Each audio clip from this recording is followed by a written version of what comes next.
ഒരു ഭൂപടം, അതിൽ ചൈന സ്വന്തമായിട്ട് വരച്ചുണ്ടാക്കിയ 9 ലൈൻസ്. ഈ ലൈൻസ് കാണിച്ചിട്ട്, ഈ വരകൾ കാണിച്ചിട്ട് അവർ പറയുന്നു, ഈ കാണുന്ന കടൽ മുഴുവൻ ഞങ്ങളുടേതാണ്. എന്നാൽ ഇതാ ആ ഭൂപടം കീറിയെറിഞ്ഞ് ലോകത്തെ 14 വമ്പൻ രാജ്യങ്ങൾ ഒന്നിച്ച് പ്രഖ്യാപിച്ചിരിക്കുന്നു, South China Sea, South China കടൽ നിങ്ങളുടെ തറവാട്ട് വകയല്ല. ഈ അവകാശവാദത്തിന് ഒരു അന്താരാഷ്ട്ര നിയമ സാധുതയുമില്ല. അതെ, ഗ്ലോബൽ പൊളിറ്റിക്സിനെ പിടിച്ചുലയ്ക്കുന്ന വൻ പ്രതിസന്ധിയാണ് സൗത്ത് ചൈന കടലിൽ രൂപപ്പെട്ടിരിക്കുന്നത്.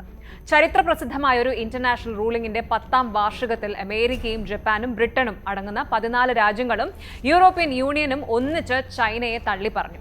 പ്രകോപിതരായ ചൈന ജപ്പാന്റെ നയതന്ത്ര പ്രതിനിധിയെ വിളിപ്പിച്ച് കടുത്ത ഭാഷയിൽ ഭീഷണിപ്പെടുത്തി കഴിഞ്ഞു. എന്താണ് ഈ സൗത്ത് ചൈന കടലിലെ തർക്കം? 14 രാജ്യങ്ങൾ ചൈനയ്ക്കിട്ട് കൊടുത്ത ആ ഒരു പണി എന്താണെന്ന് നോക്കാം. നമുക്ക് ആദ്യം തന്നെ എന്താണ് സംഭവിച്ചത് എന്ന് നോക്കാം. കൃത്യമായിട്ട് പറഞ്ഞാൽ ജൂലൈ 12-നായിരുന്നു ആ ചരിത്രപരമായ ദിവസം. 2016 ജൂലൈ 12-ന്, അതായത് 10 വർഷങ്ങൾക്ക് മുന്നേ ഹേഗിലെ പെർമനന്റ് കോർട്ട് ഓഫ് ആർബിട്രേഷൻ ചൈനയ്ക്കെതിരെ ഒരു ലാൻഡ്മാർക്ക് വിധി പുറപ്പെടുവിച്ചിരുന്നു. ചൈന പറയുന്ന ചരിത്രപരമായ അവകാശവാദങ്ങൾക്ക് ഒരു നിയമസാധുതയുമില്ല എന്ന് വ്യക്തമാക്കുന്നതായിരുന്നു ആ വിധി.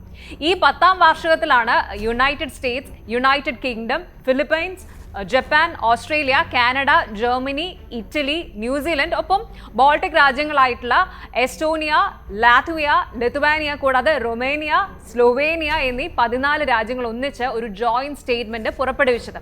അവർ വളരെ വ്യക്തമായിട്ട് പറഞ്ഞു, UNCLOS, അതായത് United Nations convention on the law of the see, ഐക്യരാഷ്ട്രസഭയുടെ കടൽ നിയമം പ്രകാരം 2016-ലെ വിധി അന്തിമമാണ്. അത് നിയമപരമായിട്ട് ചൈന പാലിക്കാൻ ബാധ്യസ്ഥരാണ്.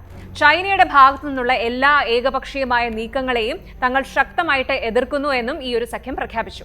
ഇതിനു പുറമെ 27 രാജ്യങ്ങൾ അടങ്ങുന്ന യൂറോപ്യൻ യൂണിയൻ പ്രത്യേകമായിട്ട് മറ്റൊരു സ്റ്റേറ്റ്മെന്റിലൂടെ ഈ വിധിയെ പൂർണ്ണമായും പിന്തുണച്ചു. അതായത് ചൈന ലോകത്ത് ഒറ്റപ്പെടുന്ന അവസ്ഥ. ഇത്രയും വലിയൊരു തിരിച്ചടി കിട്ടിയാൽ ചൈന വെറുതെ ഇരിക്കില്ലല്ലോ. ഇല്ല, അവർ ഉടനടി തന്നെ കടുത്ത ഭാഷയിൽ പ്രതികരിച്ചു.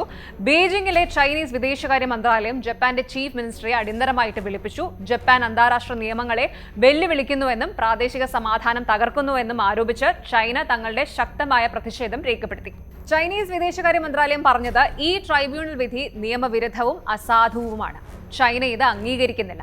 ജപ്പാൻ ഈ വിഷയത്തിൽ ഒരു കക്ഷിയേ അല്ല, പിന്നെ എന്തിനാണ് ഇതിൽ ഇടപെടുന്നത്? അത്രമാത്രമല്ല, ചൈന വളരെ തരം താണ ഒരു ഹിസ്റ്റോറിക്കൽ അറ്റാക്ക് കൂടി ജപ്പാന് നേരെ നടത്തി.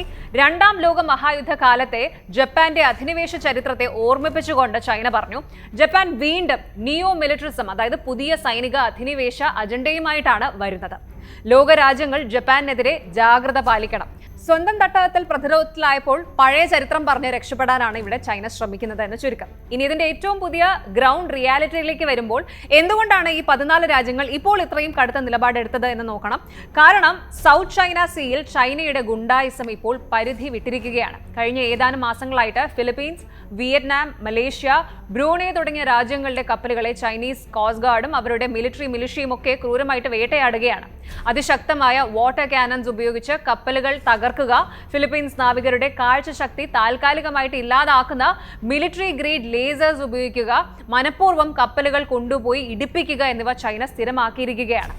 ലോകത്തിലെ ഏറ്റവും പ്രധാനപ്പെട്ട കപ്പൽ വ്യാപാര റൂട്ടുകളിൽ ഒന്നാണിത്. ചൈന ഇത് പൂർണ്ണമായും കൈക്കലാക്കിയാൽ ആഗോള സാമ്പത്തിക രംഗം അവരുടെ കൈപ്പിടിയിലാകും. അതുകൊണ്ട് തന്നെയാണ് അമേരിക്കയും സഖ്യകക്ഷികളും ഫിലിപ്പീൻസിന് കടുത്ത പിന്തുണ പ്രഖ്യാപിച്ചിരിക്കുന്നത്. ഫിലിപ്പീൻസിന് നേരെ ഒരു സൈനിക ആക്രമണം ഉണ്ടായാൽ അമേരിക്കൻ സൈന്യം നേരിട്ട് യുദ്ധത്തിൽ ഇടപെടുമെന്ന് ഡൊണാൾഡ് ട്രംപ് ഭരണകൂടം ആവർത്തിച്ച് മുന്നറിയിപ്പ് നൽകിയിട്ടുണ്ട്. ചുരുക്കത്തിൽ ഒരു കാര്യം വളരെ ക്ലിയർ ആണ്, ചൈന തങ്ങളുടെ 9 ലൈൻ അവകാശവാദത്തിൽ നിന്ന് ഒരടി പോലും പിന്നോട്ടില്ല എന്ന് വ്യക്തമാക്കുമ്പോൾ ലോകരാജ്യങ്ങൾ ചൈനയെ സാമ്പത്തികമായും നയതന്ത്രപരമായും വളയാൻ തുടങ്ങിയിരിക്കുന്നു. മിഡിൽ ഈസ്റ്റിലെ സംഘർഷങ്ങൾക്ക് പിന്നാലെ ദക്ഷിണ ചൈന കടലും ഒരു വലിയ യുദ്ധകളമായി മാറാനുള്ള എല്ലാ ലക്ഷണങ്ങളും കാണുന്നുണ്ട്. ഡ്രാഗൺ രാജ്യത്തിന്റെ ഈ അഹങ്കാരത്തിന് മുന്നിൽ ലോകം മുട്ടുമടക്കുമോ അതോ ചൈനയെ അവർ നിലയ്ക്ക് നിർത്തുമോ? കണ്ടറിയാം. കൂടുതൽ വാർത്തകൾക്ക് News 18 Keralam YouTube channel subscribe ചെയ്യുക.